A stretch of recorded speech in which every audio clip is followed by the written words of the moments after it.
नमः शिवाय। शिव पुराण श्री रुद्र संहिता पंचम युद्ध खंड 45वां अध्याय युद्ध आरंभ।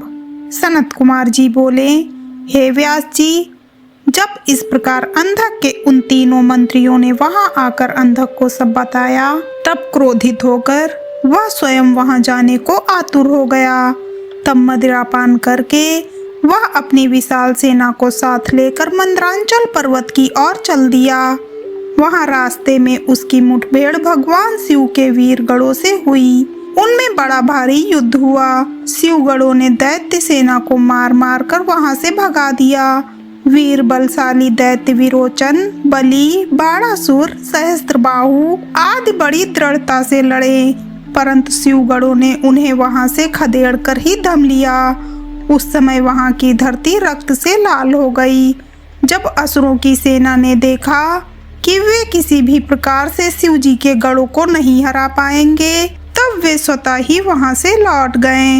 उधर जब वहां शांति हो गई, तब भगवान शिव अपनी प्रिया देवी पार्वती से बोले, हे प्रिये, मैं यहाँ पर अपने उत्तम पाशुपत व्रत का पालन करने के लिए आया था, परंतु यहाँ पर मेरे व्रत में विघ्न पड़ गया है। अतः अब मैं इस व्रत को यहाँ पर पूरा नहीं कर सकता। इस व्रत को पूरा करने के लिए मुझे पुनः किसी अन्य निर्जन स्थान पर जाना पड़ेगा। देवी, तुम यहीं पर रहो और मैं किसी अन्यत्र स्थान पर जाकर अपने पाशुपत व्रत का अनुष्ठान पूरा करूँगा। यह कहकर भगवान शिव अपने व्रत को पूरा करने के लिए वहां से किसी दूसरे वन में चले गए और देवी पार्वती वहीं मंद्रांचल पर्वत पर एक गुफा में रहने लगी। भगवान शिव निर्जन वन में जाकर अपने पाशुपत व्रत को पूरा करने के लिए घोर साधना करने लगे। उधर दूसरी ओर देवी पार्वती वहां अकेले रहकर अपने पति भगवान शिव के लौटने की प्रतीक्षा करने लगी। उनकी रक्षा के लिए भगवान शिव का गढ़ वीरक सदा उनकी गुफा के बाहर पहरा देता रहता था। दूसरी ओर दैत्यराज अंधक को, जिसे एक बार शिव गणों ने परास्त करके वहां से खदेड़ दिया था, देवी को प्राप्त किए बिना चैन कहां आने वाला था। उसने पुनः मंद्रांचल पर्वत पर चढ़ाई कर दी। जैसे ही अंधक और उसकी दानव सेना पर्वत पर पहुंची, वीरक ने उनसे युद्ध करना आरंभ कर दिया। महाबली वीरक बड़ी वीरता से उन दैत्यों से युद्ध करता और उन्हें हराता रहा। उनके बीच भयानक अस्त्र शस्त्रों का प्रयोग होता रहा। जब किसी भी तरह वीरक को युद्ध में पराजित करना संभव न हुआ, तो दैत्यों ने वीरक को चारों ओर से मिलकर घेर लिया।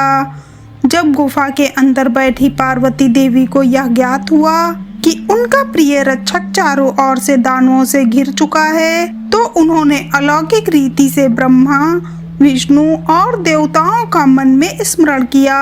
यह ज्ञात होते ही कि जगत जननी जगदम्बा मां पार्वती ने स्मरण किया है, पल भर में सब देवता वहां मंद्रांचल पर्वत पर उपस्थित हो गए और दैत्यों से युद्ध करने लगे। जब वीरक ने देखा कि अब वह अकेला नहीं है, उनके साथ पूरी देव सेना खड़ी है, तो वह हर्षित मन से पुनः युद्ध में लग गया और तब उसका जोश देखते ही बनता था।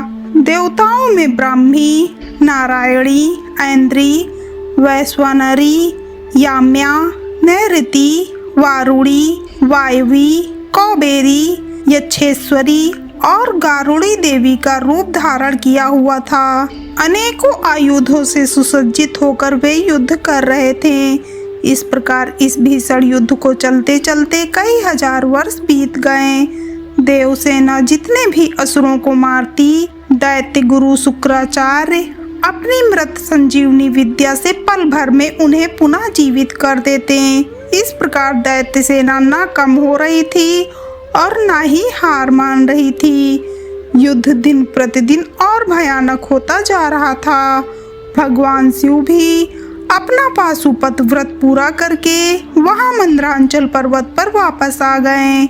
हर हर महादेव।